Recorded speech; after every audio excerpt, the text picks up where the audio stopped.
Ok, bonjour à toute la communauté d'Active Zen. D'abord, merci pour votre fidélité, pour vos commentaires, vos encouragements. Bientôt 30 000 abonnés, donc merci encore. Et aujourd'hui, je me trouve sur la place de l'hôtel de ville de Mézières-en-Brenne, près de Châtellerault, et j'ai fait ce déplacement d'Aix-en-Provence pour retrouver un ami, Bruno Levisone, qui a créé sa société, donc Lovey Light. Et l'objectif, bien évidemment, ça va être de vous présenter le talent qu'il anime, puisqu'il crée des lampes à base de matériaux de récupération. Mais ça, je vais vous laisser le soin, à Bruno de vous expliquer son art, son métier. Et on a trouvé ensemble, après de multiples échanges sur la spiritualité, un point de convergence que j'aimerais vous présenter dans le courant de cette vidéo. Donc si vous voulez bien m'accompagner, je vais vous présenter l'antre de Bruno, l'endroit où il travaille, où il fait ses créations, et bien sûr je vais lui laisser le soin de vous expliquer comment il travaille et pourquoi il travaille comme ça. Et voilà, nous découvrons donc l'atelier de Bruno, qui est a priori en train de produire une nouvelle lampe. Bonjour Bruno.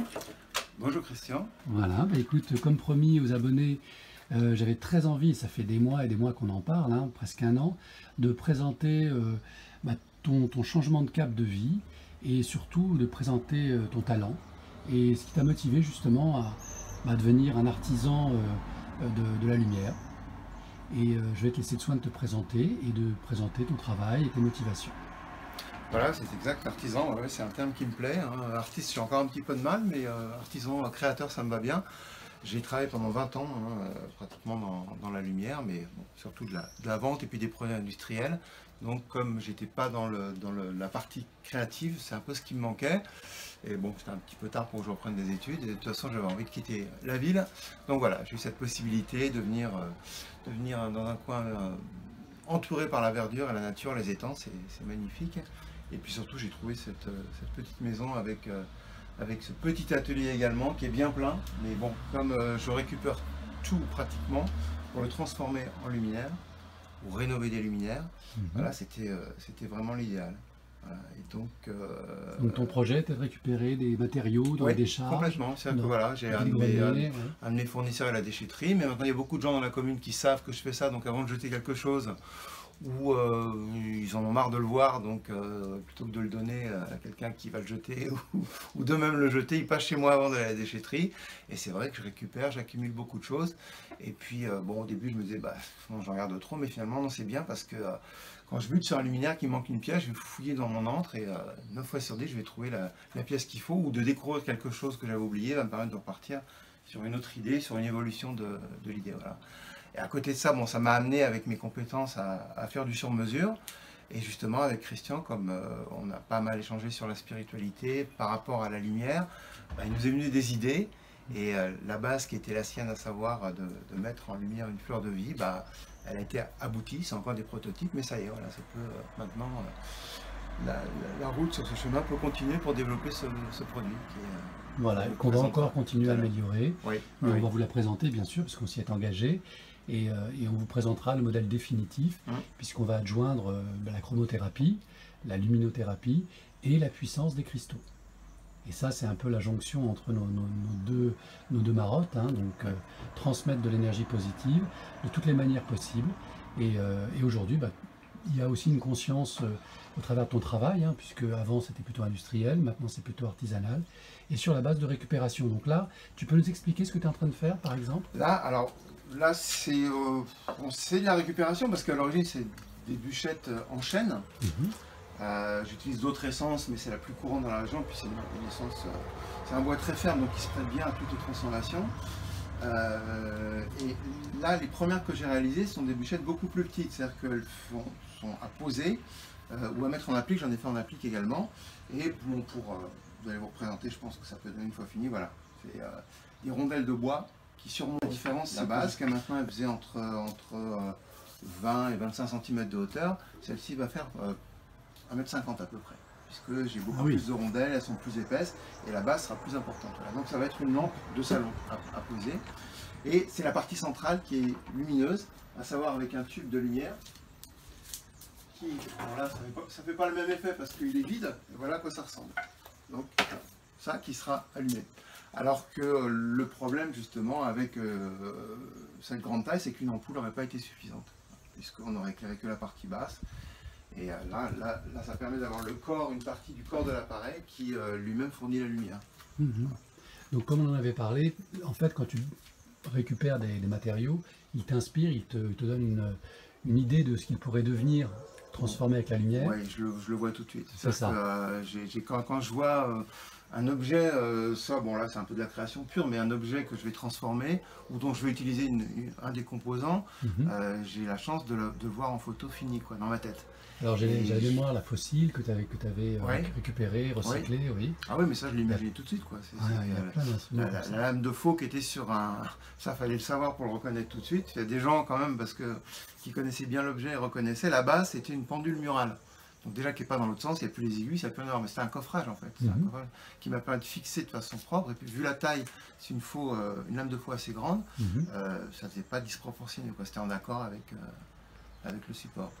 Et ça, quand je l'ai fini, je l'ai imaginé exactement comme ça. Alors, il arrive que des fois ma photo soit un peu floue ou fausse, mais en général je modifie, puis voilà, si c'est pas comme je l'imaginais ou que finalement le rendu me plaît pas, ou qu'il y a un problème technique, c'est ça mon avantage, c'est que je travaille pas sur plan. Ce que je passe quand je conçois un objet, c'est surtout à la fabrication, puisque même si l'idée dans ma tête, ce ne sont pas des plans de réalisation. Donc le temps que je perds peut-être parfois à devoir réfléchir pour l'améliorer ou pour le modifier, je l'avais gagné avant en ne passant pas des heures derrière une table à dessin ou un ordinateur.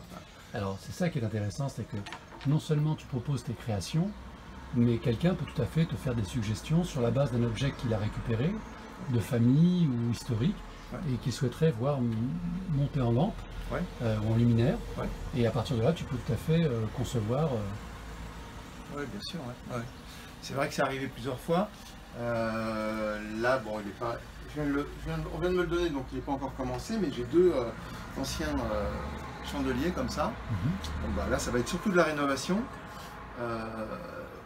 mais la possibilité d'y adjoindre une ampoule beaucoup plus moderne qui elle-même sera décorative.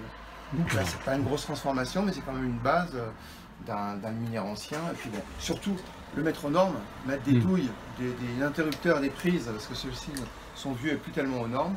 Donc ça aussi, c'est mon expérience dans les luminaires permet de fabriquer des choses qui restent aux normes. Aussi, parce que c'est quand même de l'électricité. Bon, il y a aussi parfois un transfo, c'est du 12 volts, mais plus souvent c'est du secteur, donc il y a toujours des normes à respecter. Parfait, donc on ne va pas faire languir davantage nos abonnés.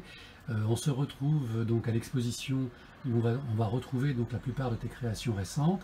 Et bien évidemment, on passera un temps certain sur les 2 fleurs de vie que tu as conçues. Et j'espère que ça vous plaira comme moi ça m'a plu quand je les ai vues, je dirais en réel, animées et lumineuses. Mais ça c'est pour tout à l'heure. Allez, à très bientôt. Et nous voici arrivés, comme promis, à l'exposition où Bruno va nous présenter ses œuvres terminées. Rebonjour Bruno. Rebonjour. Alors vous avez vu tout à l'heure à l'atelier que j'étais sur une bûche d'assez grande dimension. Voilà le même principe, celles qui sont beaucoup plus petites. Donc il y a encore là des tailles différentes et aussi bien des épaisseurs différentes. Mais le principe est le même, c'est-à-dire la lumière centrale qui sera un tuyau lumineux sur l'autre, alors que là, vu les diamètres et les tailles surtout plus réduites, on peut se permettre d'avoir une ampoule soit centrale, soit un spot à la base. C'est les 2 modes que j'utilise, qui diffusent la lumière via ce papier diffusant, justement. Et ce produit s'appelle la Logood Light. Logood Light. Ok, impeccable. Logood, littéralement, bûche de bois. Une bûche recyclée qui devient lumineuse. Impeccable. Allez, on va en faire un petit tour de quelques pièces que tu as créées pour cette exposition. Donc le buste psychédélique Vénus, je l'ai appelé. Donc Vénus, on devine pourquoi. Oui. Psychédélique aussi. Psychédélique aussi, absolument. Donc là, ce qui est amusant, bon là, ça met vraiment en avant l'idée de la récupération, puisque, enfin du moins du détournement d'objets, puisque la base sert à présenter, c'est une coque plastique qui sert à présenter, genre ABS, qui sert à présenter de la lingerie féminine. Voilà. Donc moi l'idée ça a été simplement de mettre un fond pour y disposer la lumière, et puis surtout une décoration qui est aussi bien appréciable sans la lumière, qui est de la peinture graphe. Voilà, donc la première a été faite par un graffeur. Je me suis un petit peu initié, maintenant je le fais moi-même. L'avantage c'est que chaque pièce, comme tous les autres luminaires que je fais, sont uniques. Donc celle-ci, même si j'ai pu la reproduire maintenant une douzaine d'exemplaires, à chaque fois la peinture sera différente. Ok, donc c'est vraiment des pièces uniques à chaque fois. C'est vraiment des pièces uniques encore. Ouais. Allez, on va découvrir d'autres luminaires que tu as conçus. Donc là, si on va dans l'ordre, celle-ci, on comprend pourquoi je l'ai appelée piège à lumière. Absolument, donc c'est un piège. Piège à renard ou à loup, plutôt à renard. Très impressionnant, pauvre renard. Voilà. Effectivement, je pense que c'est mieux en luminaire. Hein. Alors, effectivement. Là, l'autre exemple de récupération, puisque ça c'était des ustensiles de cuisine, à savoir le filtre d'un robot, d'une centrifugeuse. Et ça, il s'agit de filtres d'un presse-purée, voilà, tout simplement. Donc j'ai assemblé avec un tube, du moins avec un diffusant, qui a été graffé également. Et l'avantage de la grille, c'est qu'on permet de diffuser la lumière également, donc au centre de cette partie de ce filtre. En fait, il n'y a vraiment pas de limite à l'imaginaire. Hein. Bah non. Là on est dans la ficelle, avec un luminaire, une lampe marocaine avec un ressort et de la ficelle qui habille. Et là, on a un objet très particulier, très symbolique, la fameuse fleur de vie. La fleur de vie, le grand modèle, parce que celle-ci fait 50 cm. C'est ça. Et qui a vu sa taille, la particularité de recevoir un spot central. Exactement. Donc l'idée c'est que tu commercialises donc deux modèles. Voilà. La plus importante, donc, 50 cm, et la plus petite, elle fait 35. Elle fait 35. Et ce qui est à l'étude sur la plus petite, c'est d'avoir également un point lumineux central. Ce qui est plus compliqué vu la surface. Je ne peux pas mettre un gros spot comme ça qui serait beaucoup trop puissant. Mais à l'étude en ce moment, il y a la possibilité d'avoir un effet justement de point lumineux central. D'accord. Voilà, ça sera sûrement sur le prochain prototype. Ok. Donc celle-là, elle a une particularité aussi par rapport à l'autre qui à la base a été prévue pour être posée, puisqu'elle est fixée sur un carré, enfin un rectangle de chaîne.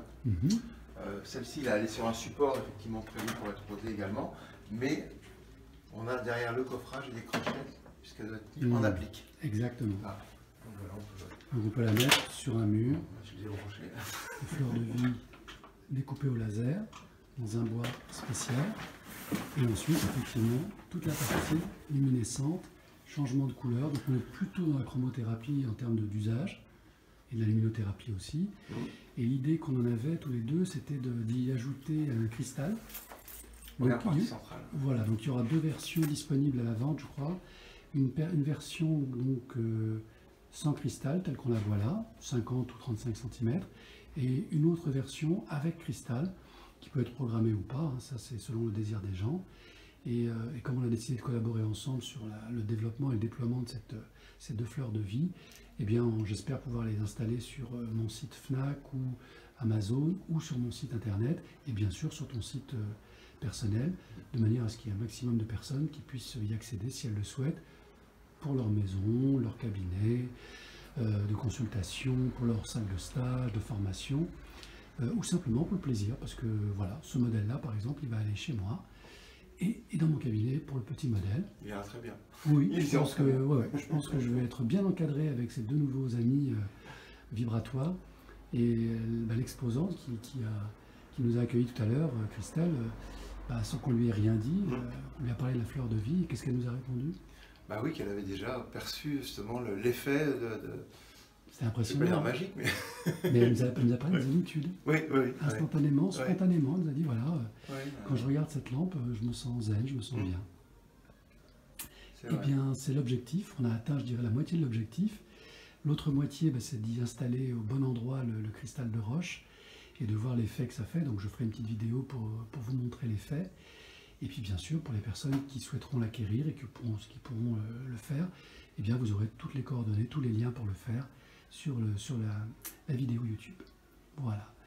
Donc, c'est une aventure qui commence avec mon ami Bruno. Donc, je suis très heureux de son évolution, et puis je suis très heureux qu'on ait trouvé ce projet en commun, parce que voilà, c'est une occasion de se retrouver, passer de bons moments ensemble.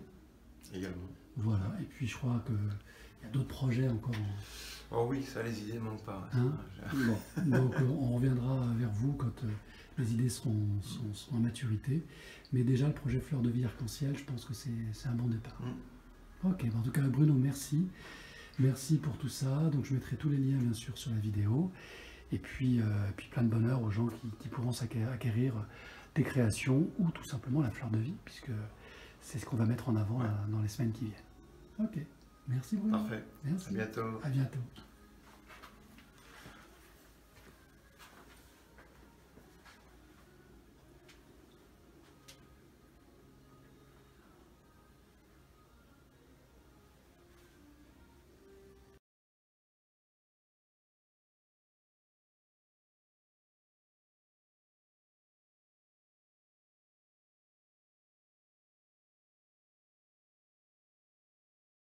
Bien Bruno, donc nous voici de nouveau donc chez toi. Et là, je t'invite à nous expliquer comment on va faire évoluer cette fleur de vie pour rajouter à la dimension chromatique la partie cristal.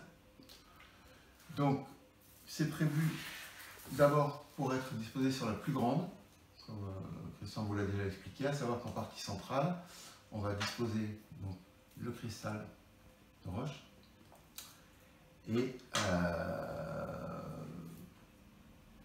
en fonction de l'effet, ça va déterminer la quantité et le positionnement précis. Voilà, mais il faut faire des essais justement par rapport à ça. Exactement. Donc là, on voit bien, on maîtrise bien, enfin on réalise bien la différence de dimension qui est que de 15 cm, mais ça fait beaucoup. C'est là où on voit que les circonférences, des fois, ça revient à des surprises parce que il y a vraiment une grande différence. Et sur la petite, techniquement, c'est un peu plus compliqué, mais il sera possible à terme de disposer également un point lumineux central pour faire agir le cristal. Très bien, donc on va aller dans ton atelier, je vais te laisser réaliser l'opération délicate de positionnement du cristal et ensuite on montrera aux abonnés l'effet que ça produit et j'espère qu'ils seront bluffés comme moi je l'ai été lorsqu'on a fait nos premiers tests. Voilà, à tout de suite.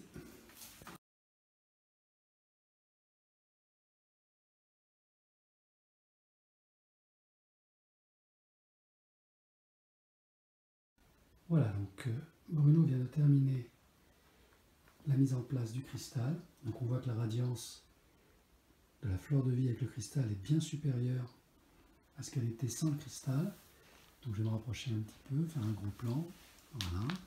Donc le cristal est positionné, donc il va être fixé de manière définitive. Et là Bruno, si tu veux bien, je vais t'inviter à mettre en place la chromothérapie de manière à ce qu'on puisse observer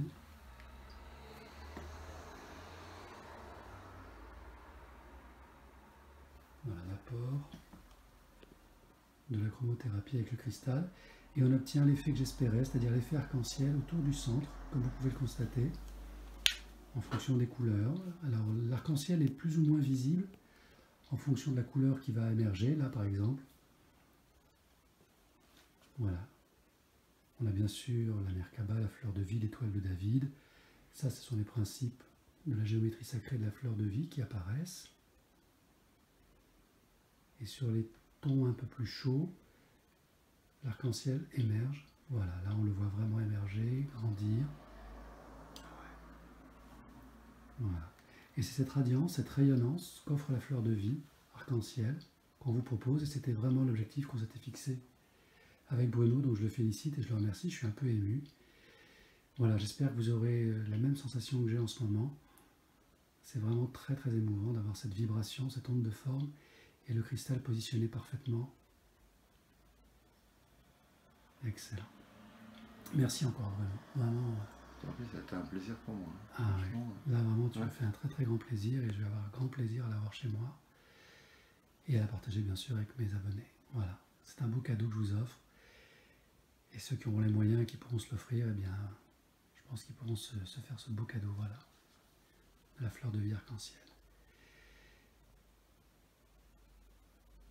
Merci de votre confiance, merci et à bientôt. Au revoir.